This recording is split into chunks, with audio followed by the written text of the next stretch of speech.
Bismillahirrahmanirrahim. My name is Naveed Nawaz from CCU Secondary School, Kotadu, and today my topic is about English grammar, past continuous tense. बेटा present continuous tense बहुत अच्छी तरह से मैंने आपको समझाया था, तो उसी सीरीज़ का दूसरा टेंस पास्ट कंटिन्यूस टेंस है जो अब मैं आपको समझा रहा हूँ। बहुत तवज्जो से समझिए, बहुत कॉन्शियस होकर बेटा। तो प्रेजेंट कंटिन्यूस टेंस में ये था कि प्रेजेंट, ठीक है ना, ज़माना हाल को कहते हैं बेटा मौजूदा वक्त। पास्ट आपको पता है ज़माना माजी यानी गुज़रा हुआ वक्त। कंटिन्यू का मतलब होता है जारी रहना, कंटिन्यूस जारी काम, ठीक है ना, टेंस ज़माने को कहते हैं।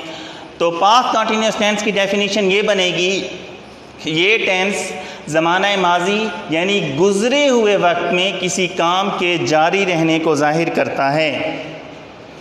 ठीक है बेटा, जहन में रखें क्या कहा है डेफिनेशन इसकी। ये टेंस ज़माना माजी यानी गुज़रे हुए वक्त में, वो वक्त जो गुज़र जाए, गुज़श्ता वक्त, गुज़रा हुआ वक्त, ठीक है ना, उसमें किसी काम के जारी रहने को ज़ाहिर करता है। अब बेटा इसमें टाइम मेंशन नहीं किया जाएगा, ये जहन में रखें। टाइम का कोई इसमें, ठीक है ना, गुज़र नहीं है, यानी 2 दिन से, 3 दिन से, 4 माह से, ठीक है ना, 6 साल से, वगैरह वगैरह वगैरह, इस तरह के कोई भी पॉइंट यहाँ इस टेंस में नहीं आएगा। कॉन्टीन्यूस जो है ना, present continuous tense, past continuous tense और फ्यूचर कॉन्टीन्यूस टेंस, इस सीरीज़ में टाइम मेंशन नहीं किया जाता, वक्त की कोई पाबंदी नहीं है, बस काम जारी है। कब से जारी है, ठीक है ना, कब तक जारी रहेगा, इसका कोई जिक्र नहीं है, ये जहन में रखें। बस काम के जारी रहने को जाहिर करता है, ठीक है ना। मैं अपना सबक याद कर रहा हूँ। अब सबक का याद करना कब से जारी है कोई पता नहीं है, कब शुरू किया था याद करना और कब मुकम्मल होगा याद करने का ये काम, कुछ पता नहीं, ठीक है ना। इस बात को जहन में रखिए। तो काम के जारी रहने को ये टेंस जाहिर करता है, लेकिन किस ज़माने में, ज़माना माजी यानी गुज़रे हुए वक्त में काम के जारी रहने को जाहिर करता है, इस बात को जहन में रखें। उसके बाद रिकग्निशन आ जाती है बेटा। तो इस टेंस के उर्दू फ़िक्रों के आखिर में मंदरजा झैल अल्फाज आते हैं। रहा था उर्दू फ़िक्रों की पहचान लाजमी है। क्यों?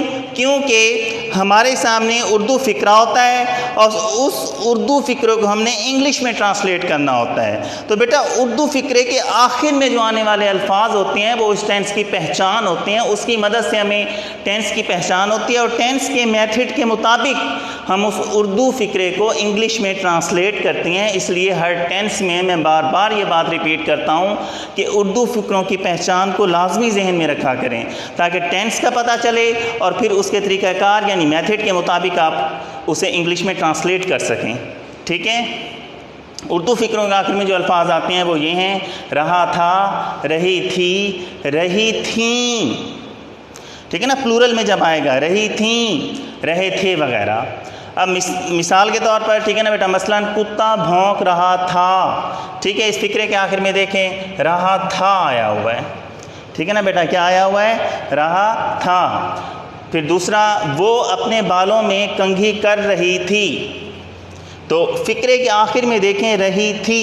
इसी से आपको पता चलेगा कि ये टेंस पास्ट कंटिन्यूस टेंस है, ये टेंस पास्ट कंटिन्यूस टेंस है। उसके बाद नंबर 3 है, भेड़ें चर रही थीं, भेड़ें चर रही थीं। अब यहाँ जो मैंने कहा था प्लूरल में थीं, थे, ये नून थीं, ये प्लूरल को जाहिर करता है। तो यहाँ देखें भेड़ें, एक भेड़ नहीं है, बहुत सी भेड़ें, बकरियाँ वगैरह, ठीक है ना, तो वो चर रही थीं। तो रही थी से पता चला पास्ट कंटिन्यूस टेंस का। दादा अबू खबरें सुन रहे थे, ठीक है ना, तो रहे थे से मुराद बेटा, ठीक है ना, पास्ट कंटिन्यूस टेंस है। समझ आ रही है? रहे थे से पता चला है, ये फ़िक्रे के आखिर में रहे थे जो आया हुआ है, इससे पता चला है कि ये पास्ट कंटिन्यूस टेंस का फ़िक्रा है। तो उर्दू फ़िक्रों की पहचान को लाजमी जहन में रखिए, बार बार मैं ज़ोर देकर ये बात कहता हूँ। फिर मेथड ऑफ सेंटेंस मेकिंग की तरफ आती हैं, फ़िक्रे बनाने का तरीका। तो उसमें पता है आपको कि सबसे पहले सिंपल सेंटेंसेस आती हैं, जिन्हें हम पॉजिटिव सेंटेंसेस भी कहते हैं बेटा, पॉजिटिव सेंटेंसेस भी कहते हैं। तो सबसे पहले पॉजिटिव सेंटेंसेस में सब्जेक्ट आएगा, उसके बाद बेटा वॉज या वर, ठीक है ना बेटा, सबसे पहले सब्जेक्ट, उसके बाद वॉज या वर, उसके बाद आईएनजी फॉर्म ऑफ वर्ब, ठीक है ना बेटा, कौन सी फॉर्म ऑफ वर्ब आएगी? आईएनजी फॉर्म ऑफ वर्ब, और उसके बाद ऑब्जेक्ट आ जाएगा। उसके बाद क्या आ जाएगा? ऑब्जेक्ट आ जाएगा।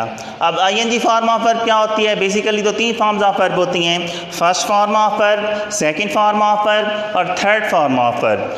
कॉन्टिन्यूअस टेंसेस में जो हम फॉर्म ऑफ वर्ब यूज़ करते हैं वो होती है आईएनजी फॉर्म ऑफ वर्ब, ठीक है। तो फर्स्ट फॉर्म के साथ जब हम आईएनजी को अटैच कर देती हैं, ज्वाइन कर देती हैं, तो वो बन जाती है आईएनजी फॉर्म ऑफ वर्ब। जैसे गो के साथ आईएनजी लगाएं तो गोइंग बन जाता है, कीप के साथ आईएनजी लगाएं तो कीपिंग बन जाता है, राइट के साथ आईएनजी लगाएं ई को कट करके तो राइटिंग बन जाता है। इस तरह से बेटा आईएनजी फॉर्म ऑफ वर्ब बनती है।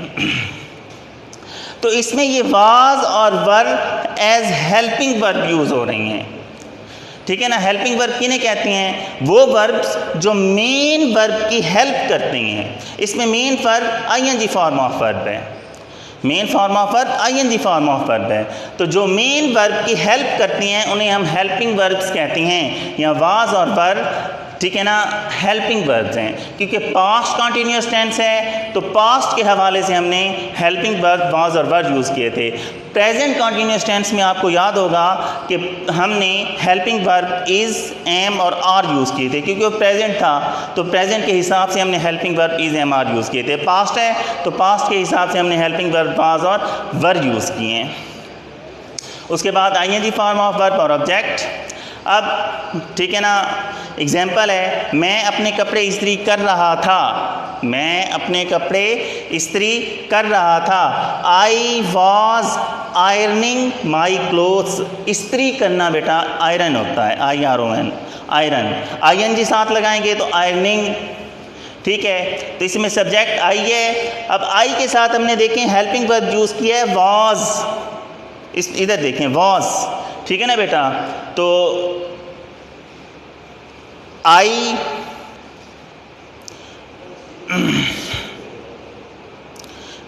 ही, शी, इट और सिंगुलर नाउन के साथ हम वाज यूज़ करती हैं। आई, ही, शी, इट और सिंगुलर नाउन के साथ बेटा, आई, ही, शी, इट और सिंगुलर नाउन के साथ हम कौन सी फॉर्म ऑफ कौन सा, ठीक है ना, प्रोनाउन यूज़ करते हैं, ठीक है ना, कौन सा हेल्पिंग वर्ब यूज़ करते हैं? वाज यूज़ करती हैं। ये जहन में रखें, हेल्पिंग वर्ब कौन सा यूज़ करते हैं? वाज। उसके बाद वी, यू, दे और प्लूरल नाउन के साथ हम वर्ब यूज़ करते हैं, ठीक है ना बेटा। वी आ जाए सब्जेक्ट, यू आ जाए, दे आ जाए या प्लूरल नेम कोई सा भी आ जाए तो फिर हम जो हेल्पिंग वर्ब यूज़ करते हैं बेटा वो वर्ब यूज़ करते हैं। अब मैं अपने कपड़े इस्त्री कर रहा था, I was ironing my clothes. वो टीवी देख रहा था, टेलीविज़न बेटा, ठीक है ना। तो ही वॉज वॉचिंग टीवी, ही आया हुआ है। अभी आपको बताया मैंने कि सब्जेक्ट ही हो तो हम हेल्पिंग वर्ब वॉज यूज़ करते हैं, इसलिए हमने यहाँ वॉज यूज़ किया है। ही वॉज वॉचिंग टीवी, देखना वॉच, ठीक है ना, टीवी देखना वॉच, ING लगाया वॉचिंग। वो वर्जिश कर रहे थे, वो वर्जिश कर रहे थे। They were taking exercise, they were taking exercise. अब बेटा देखें, मैंने आपको बताया था कि सब्जेक्ट अगर वी, यू, दे या प्लूरल नाउन हो तो फिर हम उसके साथ जो हेल्पिंग वर्ब यूज़ करती हैं वो वर्ब यूज़ करती हैं। तो देखें यह सब्जेक्ट दे है तो उसके बाद हम हेल्पिंग वर्ब यूज़ कर रही हैं, ठीक है। They were, we were, you were, Ali and Aslam were. Plural noun मैंने कहा है कोई से भी आ जाएं।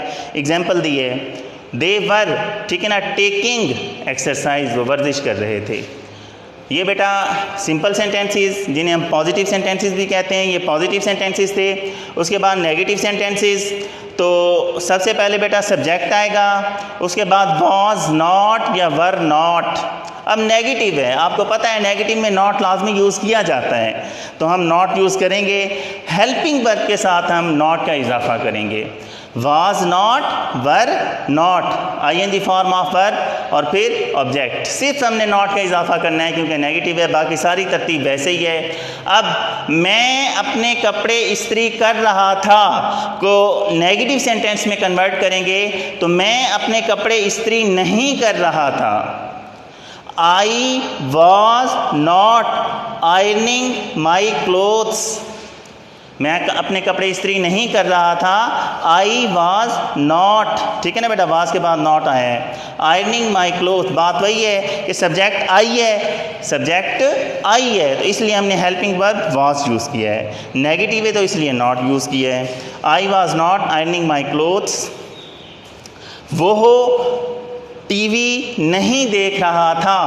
He was not watching TV। वो टीवी नहीं देख रहा था। He was not watching TV। ठीक है बेटा, ही के साथ हमने हेल्पिंग वर्ब was किया है क्योंकि इधर ही सब्जेक्ट आया हुआ है। मैंने बताया है कि ही, शी, इट या सिंगल नेम आ जाए या आई आ जाए तो फिर हम जो हेल्पिंग वर्ब यूज़ करते हैं वो वाज यूज़ करते हैं पास्ट कंटिन्यूस टेंस में। तो he was not watching TV. वो वर्जिश नहीं कर रहे थे, ठीक है ना, यहाँ वो वर्जिश कर रहे थे, ये पॉजिटिव सेंटेंस है। इस पॉजिटिव सेंटेंस को हम नेगेटिव सेंटेंस में कन्वर्ट करेंगे। वो वर्जिश नहीं कर रहे थे। They were not taking exercise. They were not taking exercise. अब दे सब्जेक्ट है तो इसलिए हमने हेल्पिंग वर्ब वर यूज़ किया है। क्या यूज़ किया है? वर।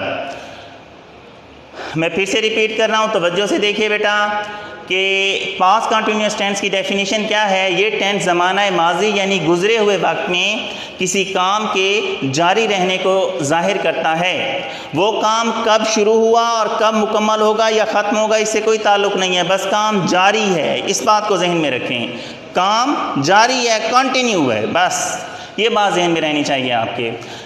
रिकग्निशन, पहचान क्या है? उर्दू फ़िक्रों के आखिर में जो अल्फाज आती हैं वो बेटा रहा था, रही थी, रही थी, रहे थे वगैरह, ठीक है। मसलन कुत्ता भौंक रहा था तो आखिर में रहा था बेटा, इससे पता चला है कि पास्ट कंटिन्यूअस टेंस है। वो अपने बालों में कंघी कर रही थी से पता चला है पास्ट कंटिन्यूअस टेंस है। भेड़ें चर रही थीं, प्लूरल है तो पास्ट कंटिन्यूअस टेंस रही थी से, ठीक है ना, इस टेंस की पहचान हुई है। दादा अबू खबरें सुन रहे थे से पता चला है पास्ट कंटिन्यूअस टेंस का ये फिक्र है। मेथड ऑफ सेंटेंस मेकिंग में सबसे पहले पॉजिटिव सेंटेंसेस, तो पॉजिटिव सेंटेंसेस की तरतीब यही है बेटा, सब्जेक्ट, उसके बाद वाज या verb as helping verb use होंगे, उसके बाद main form of verb ING form of verb होगी और object ING form of verb किस तरह बनाते हैं, ठीक है ना। फर्स्ट फॉर्म ऑफ वर्ब के साथ आईएनजी लगा दें तो वो आईएनजी फॉर्म ऑफ वर्ब बन जाती है। जैसे यहाँ हमने आयरन के साथ आईएनजी लगाया तो आयरनिंग बन गया, ठीक है। उसके बाद एग्जांपल्स मैंने आपको बताया है कि सब्जेक्ट अगर आई हो, ही, शी, इट या सिंगल नेम हो तो फिर हम हेल्पिंग वर्ब वाज यूज़ करते हैं। लेकिन सब्जेक्ट अगर यू, वी, यू, दे या प्लूरल नेम हो तो फिर हम, ठीक है ना, हेल्पिंग वर्ब वर यूज़ करते हैं। उसके बाद नेगेटिव सेंटेंसेस, इसकी सीक्वेंस बेटा सबसे पहले सब्जेक्ट, उसके बाद वाज, नॉट, वर, नॉट, बाकी वही तरतीब है। हमने सिर्फ नॉट का इजाफा किया है, क्यों? इसलिए कि नेगेटिव सेंटेंसेस हैं, नॉट लाजमी आएगा और उनको हम हेल्पिंग वर्ब के साथ अटैच करेंगे। वाज नॉट, वर नॉट, फिर आईएनजी फॉर्म ऑफ वर्ब और फिर ऑब्जेक्ट, ठीक है ना। मैं अपने कपड़े इस्त्री नहीं कर रहा था, I was not ironing my clothes, और इस तरह की दूसरी एग्जांपल्स। बहुत अच्छी तरह से ये आपको टेंस समझा दिया है, तो बहुत ही अच्छे तरीके से आपने इसको करना है। इसकी एक्सरसाइज भी करनी है करंट से, विक्टर से। तो इंशाअल्लाह ताला सेकंड लेक्चर में इस टेंस को मज़ीद मैं आपको अच्छे तरीके से समझाऊंगा। तब तक के लिए फ़ी अमानिल्लाह।